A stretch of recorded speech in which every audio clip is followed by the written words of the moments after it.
Vou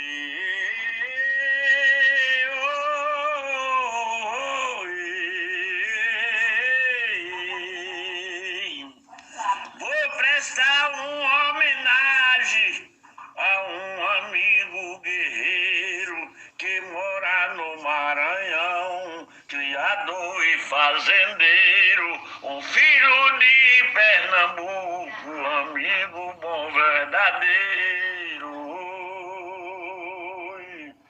O nome deste amigão, agora eu quero falar. Chamam ele de seu Del, amigo bom popular. Em São João do Caru é aonde vem morar.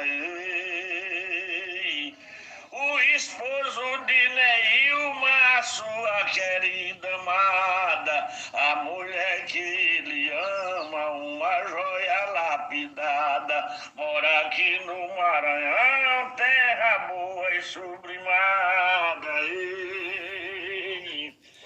Flávio, Fabrício e Raíza, os filhos do fazendeiro, todos três já são formados, graças a Deus verdadeiro.